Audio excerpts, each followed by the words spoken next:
Hey guys, it's Karl here. Just a big thanks to everybody that helped me get through the fundraiser and that donated to help me get to San Diego this year. I'd especially like to give a big shout out to Gabriel and his Movement to Improvement for giving that a big booster, because without him it wouldn't have gone up so fast. So I'd really like to thank him, and we'll probably be doing a video together in San Diego, and that'll probably be really cool, and it will be really cool because I haven't played with him, never met him, but he's pretty awesome, so you guys should definitely watch that. What's going on, YouTube? Gabriel right here, representing the Movement Towards Improvement. MTI no ladios la da bang bang. Karl Vilips is in the house. Karl, I'm glad you could make it. Yep, me too.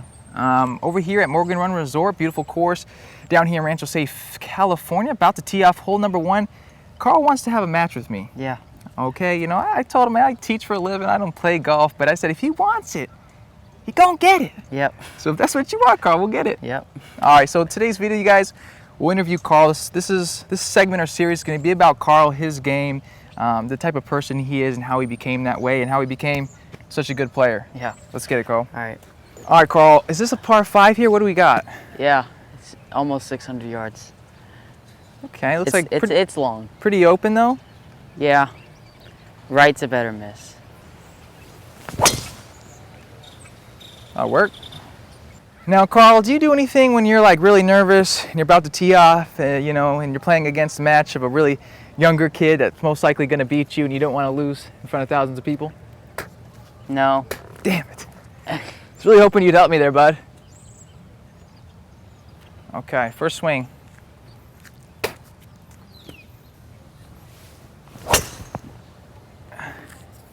Hey, you said right was a better miss, right? Yeah. I mean, Okay. You can't get there in 2 shots anyway, so. Right rough somewhere, we'll find it. All right, hey, Karl, so here we go. We got some deep rough right here, I'd say.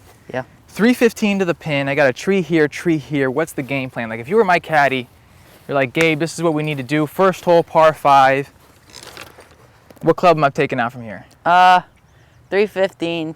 I would probably take out about a 6-iron, 7-iron from this lie. Leave yourself like 130. Okay, I like that because you know what? It all depends on the lie too, right? If that was sitting up, and maybe this rough is thick. Maybe the camera can't see your ball, but it is. And you obviously want to get over those trees. Left, but the greenside bunker on the right, that's pretty much where the fairway ends. Okay. Like the rough is, it looks like there's a lot of fairway, but there's really not. So basically over by the left palm tree, that's probably your line. Okay. Or the left greenside bunkers. I like the left greenside bunkers. I'm doing what Karl said, taking a 7, because the main thing is Getting it out. getting it out over the tree. I'm gonna choke up a little bit.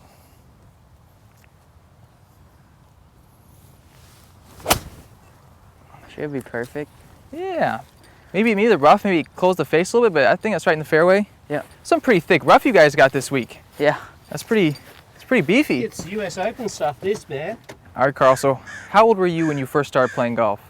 Well, I first picked up a golf club. It was actually a plastic one when I was 2, but real golf club when I was 4. I couldn't hit the ball. Club was pretty heavy for me, but tournament play, I started when I was 6. Tournament play started when you were 6. How long did it take you to win your first tournament? When I was 6, I think it was like my 2nd tournament or something. So you're telling me, right when you first started playing tournament golf is the first time you got your win? Yeah. Oh, boy. All right, Karl, tell us how you prepared for the U.S., World Kids Tournament when you were 6. The World Championship? Yeah, back in Australia in 2008, that's when it was. We had red tees. That was the shortest tees we had, and that was about 4,500 yards, 5,000 yards. And I knew the yardage wouldn't be that long, so my dad downloaded the yardages from the website that they were going to be, and so we tried to replicate those yardages on the golf course. We looked on Google Earth and looked at what the holes looked like, dog legs, uphill, I guess, and we tried to replicate that. The holes wouldn't be in order necessarily, but we would try to match the hole with another hole in Pinehurst that looked like it and the same yardage. So I pretty much got a feel for the course, and I tried to see what I could shoot off of it. And my dad tried to see if I would be ready for that tournament, and I kept shooting under par consistently. So we went over there for the first year. with only a half set from Target.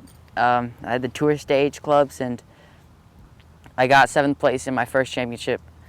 Wow, that's really cool. I mean, I think that shows a lot about how you prepare, which was really smart. Is, you know, it's a big investment to fly over to the States, Yeah. and do we know if we're ready for that yet? So what you guys did was actually found out the course you're going to be playing on, the yardages, the dog legs, and you replicated that to the best of your ability at your own course. So obviously, let's say if it was a real long course, you wouldn't be practicing your wedges a lot. Maybe you'd be practicing your long irons and hybrids. So then you guys saw what you were shooting and realized, you know what, Karl, you can compete with these kids on this length with this style. Let's put you over there. It's very smart. Anyone could do that in any course for any tournament. Yeah. All right, Karl, what's the yardage here, and what are you going to be doing? You know, I played this hole about 3 times, and I don't want to hit 3 wood. Just in case I pull it a little, it won't be high enough to get over that tree. So I think I got about 300 yards to the pin. 3 wood wouldn't be able to get there anyway, even if I hit it perfect. So I'm just going to hit my 5 wood, which if I do pull it just a little, it is going to be able to get over the tree, because my 5 wood, it goes so high. But I try to draw it a little so I don't block it right, which the rough, again, is about in line with that palm tree just right of the bunker. So try to draw it a little and leave myself about 80, 70 yards out. Okay, sounds good. Okay, Karl, so this is a good one, right? Someone asked, YouTube comment, how do you keep yourself staying positive in a not so good round? You know, I just feel if I have a bad hole or my round's going terrible, I just feel like if I get back to a certain number, then it's better than the result that I could have if I just pretty much gave up. So I just keep that positive mindset and think that if I can get back to that number, then it's a lot better than the way I would be going if I just kept that mindset. Oh, well, bunker's not too bad from 127. Yeah. Good work on the short game. But anyway, so you keep yourself kind of like focused on a challenge, like you're always kind of giving yourself a little challenge to get back to. Yeah, maybe a it's just classic like, example was AJGA second round at Chateau Elan. I made a 9 on a par 4, and that was like my 4th hole. I was 2 under on the day, and I still rattled off 5 birdies after that. And Nice. shot 1 over. So you kind of just focus like almost on the next hole or next 2 or 3 holes going, all right, I got a par 5 come, I can maybe birdie that hole and get back 1 more. But I still lost by 2, so that 9 pretty much killed me anyways. Hey, not bad after making a 9 though. Yeah, could have been a lot worse. So this is going to be a huge thing this week, Karl, is, I mean, being in the fairway, especially too, if you have a little wedge or, you know, what do you got, 60, 70 yards here? 78. I mean, you got the first cut here, then all of a sudden if your ball's maybe, you know, right here or something, you could catch a little flyer out of there. Chunk or, it. yeah, or else it's going to come up with no spin. You won't be able to hold it to a front pin. So, Yeah. you know, not too bad. First cut, you looks like you'll be okay. So, full 60, pretty much. Got to get it up high to the front pin. These greens are pretty firm sometimes. Ooh.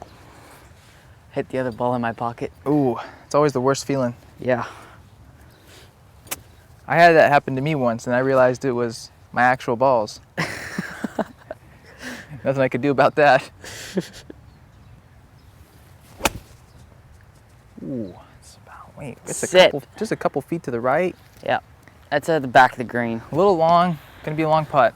Okay, so here's an interesting little scenario for you. I'm in the bunker right here. Okay, how many feet away you think I am, Paul? I would say you'd be about 25 feet. 25 feet, and so Karl over here is actually further away than me, we'll say. We'll just give him the benefit of the doubt. So we're gonna let him play first. Oh my gosh. Oh boy. See what happens when you put a different camera on him? Faltering. Faltering. God, this is just going right how I wanted it to. Okay, guys, I'm in the bunker here. Now, I like to personally, myself, Karl, actually in practice rounds, hit it in the bunkers with wedges just because I want to get a feel for the texture. This is a pretty easy bunker shot, too. This is like, you just got to put it on the green. It's going to funnel to the hole. Have you ever seen Luke Donald hit bunker shots in person, Karl?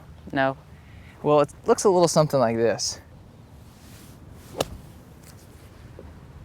Oh, a little left. Well, Luke Donald when he was a young tyke, just starting out anyways.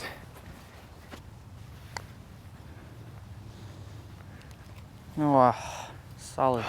Which way did that move? It moved nowhere. It was dead straight. Damn it. Are you being honest with me? I don't know. I could be. You could be, but you could not be, huh? Yeah. These greens, they're never gonna break most of the time if it looks straight and you pick a side. It's never gonna be right. Unless I hit it. Oh. God, this feels so good right now. Oh, gosh. Mwah. This is the best feeling in the world, beating a 13-year-old kid in golf. Oh, God. All right, you guys, I'm laughing right now on how I reacted after I made that putt. But, hey, Karl and his dad, they wanted me to trash talk. Now, you guys, you know, maybe out of the 300 videos I've done, I've never trash talked, but that's what they wanted. So there's a lot of kind of sportsmanship, a lot of jabbing, a lot of trash talking this 9 hole. So that's pretty funny. But you guys, Karl's a really cool kid, and just very early on, just in the first hole, I could realize how smart he is intellectually, not only off the course, but on the course, and his course management, knowing his tendencies and knowing where to miss it. And, you know, like that big tree in the middle of the par 5, you know, he hit a shot exactly, you know, like he gave himself the out. So he's like, you know, if I hit a little left, my 5 wood gets over the tree, which he did. He went right over that tree, which if he would hit his 3 wood, he would have hit it. So very smart, intellectual golfer, has a really high IQ in golf. So anyways, you guys, we took a lot of footage. As you can see, that's about 10 minutes just on the first hole. But more videos coming out soon. We had a 9-hole match. So stay tuned, learn more about Karl, and watch the games begin, you guys. Subscribe. Go check out Karl's YouTube channel. All right, click on the link in the description or the annotation right here, you guys. I thank you for your support. Represent the movement towards improvement. I'm also doing those US Open giveaways soon. I got 2 more I can give away. I've already given away 1. So thanks again, you guys. Connect up, and more videos coming out.